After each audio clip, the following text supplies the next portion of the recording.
Both these players obviously still in winners, so they have 1 life. If they want to just hand it out, you can do it here.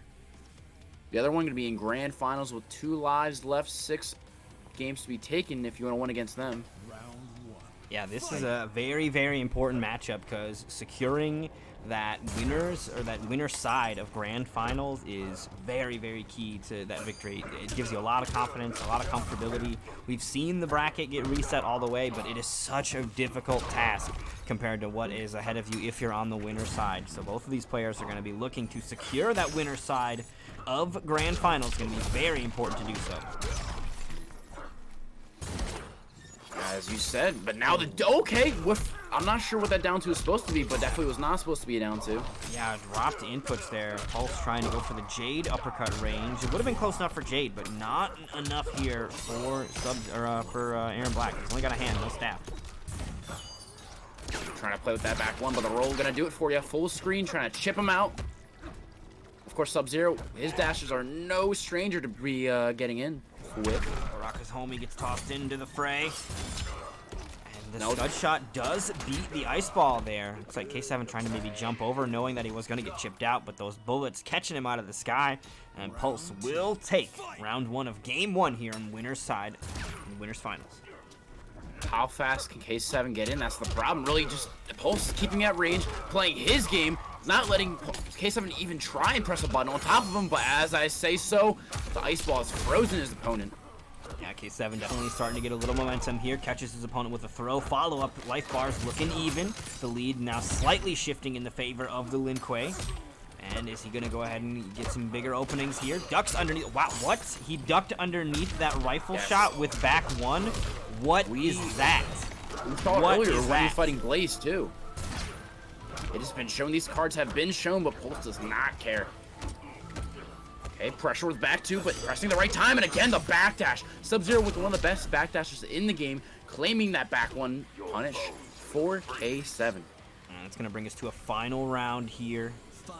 As we go through the first game, only the first game between these two. This definitely has the potential to go the distance, as neither one of these players are going to want to give up this winner's side of grand final spot that's up for grabs here. They want to have that easy access to that $200 champion's purse. But as the response of this ranged game is K7 backing up, 4-dash, backdash. Back 1, what am I going to do? Make it a little ambiguous. Yeah, K7 definitely trying to look and fish in that range where his sort of ice axes are going to go a lot further than the sort of stubby little arms that Pulse is bringing to the table here with Aaron Black. And that's exactly what happened there. Also going to take a huge momentum shift there with that 36% crushing blow. And Pulse is in trouble on last breath area. And going to go straight into it for the brutality as well. That was just after a crushing blow, right? That sounds usable to me. K7 putting another clip in the chamber. The hairs are tingling. A single spike to claim the head of Pulse. Is Pulse going to stick with Aaron Black, or is he going to go reach into his arsenal, reach into his locked up safe, and pick that Johnny Cage as he did before? To get here, actually, the only match he played Aaron Black, I don't remember, but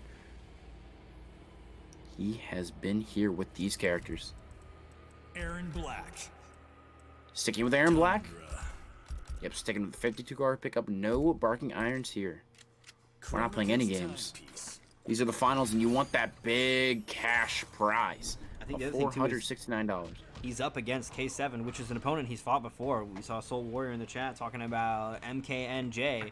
These guys, both from the East Coast, I'm sure very familiar with one another and have played in these offline events as well. So they are definitely going to be swinging for the fences here as we go into these games between these two. They definitely are going to be familiar and going to be going for the win. All right, there we go. Off to a good start.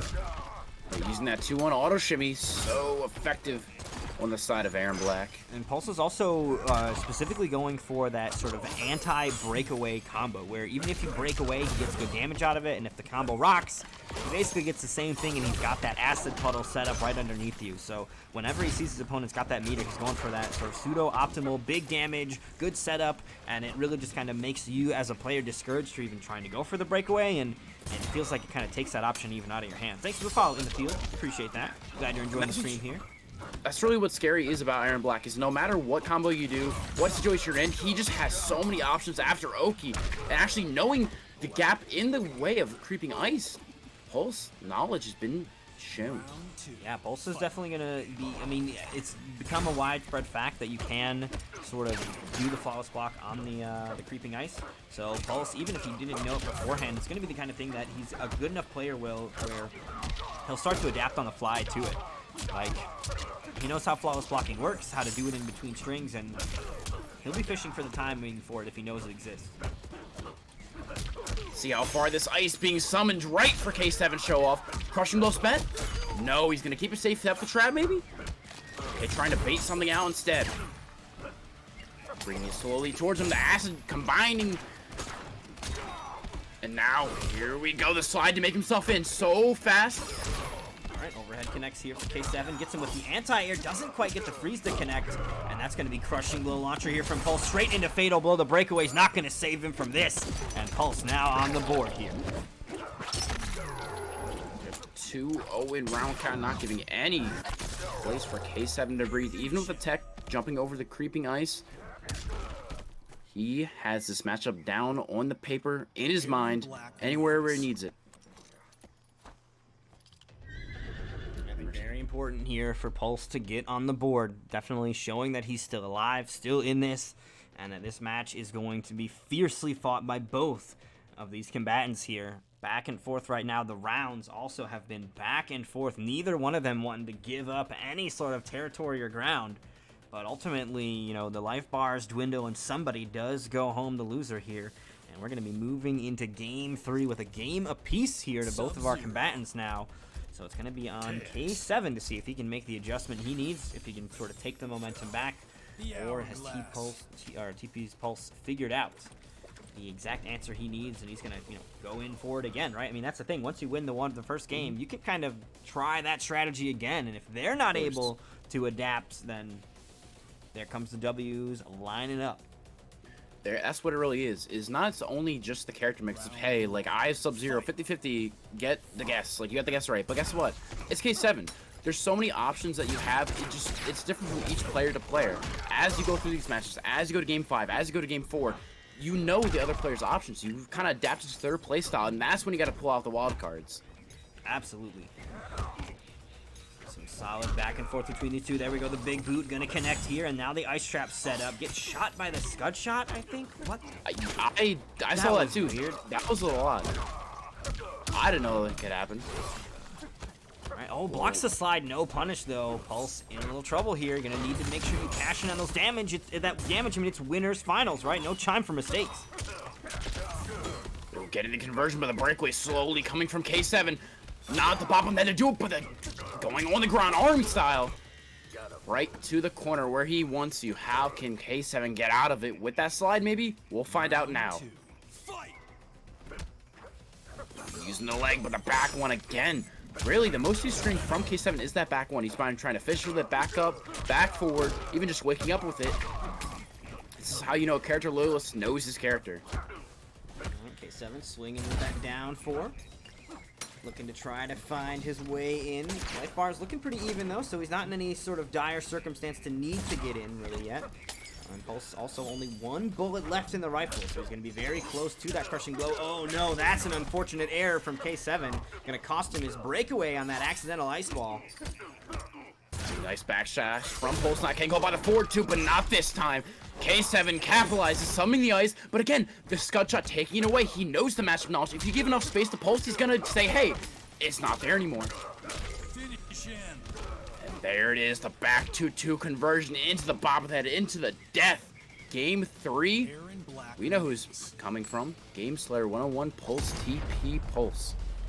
I think this is very, very interesting to note that, you know, the momentum has definitely stayed on the side of Aaron Black here, as Pulse was able to take that previous game and has now taken 2 in a row. K7 was not even able to put a round on the board there, so whatever sort of strategy Pulse is starting to incorporate here in his game plan, it's definitely paying off, and K7 now back up against the wall needs to come up with an answer here. Of course, we're talking about the Frosty Faustings champ. So absolutely has what it potentially takes to bring this home for the Lin Kuei if he can turn it around. If I don't see a Game 5, I'm going to be a little disappointed, honestly. These two competitors have been so close to each other in offline tournaments and online tournaments, everywhere, really. Let's see what happens. Sticking it with Avalanche, not changing up the variation, even with Pulse showing that he knows the knowledge that Scud Shot eats away that trap. I feel like the adjustment is just, hey, I'm going to put the pressure in and not even give you any space to even pull out the Scud Shot. That's really what you have to do in that situation. Absolutely. All right, here we go. Dynamite away. And now Pulse just looking to play the spacing game. Does not want to let K7 in. That's really what you have to do with Sub-Zero. It's so scary when he gets in. You have to guess overhead, low, grab. Even with the Arctic Trap now in this variation, it's really just a lockdown. Okay, went for the false block, just not right in time, but the jump three, he thought breakaway's coming out, so he set up the acid just in case, and the slide even coming. Everybody's coming to play. The legs, the feet, the arms, every body part you can not imagine. out yet, caught him with the tail end of that slide, catches him again, and he's now one hit away, went for the overhead into Fatal Blow, but Pulse, with the ever-vigilant defense, blocks the overhead, he reacted, and that's now going to put him on set point. 1 round away from taking the winner's side of Grand Finals. This is key. Oh, but you're presented with lockdown jail time for K7 if you can take out that trap. All right. Nice conversion. Yeah, Gotta scale a little damage bit. there. 20% for K7. Not bad at all. Oh, and again, the 4-2 thrown to the corner, loading up that crushing blow whenever he needs it. He might need this round. We'll find out.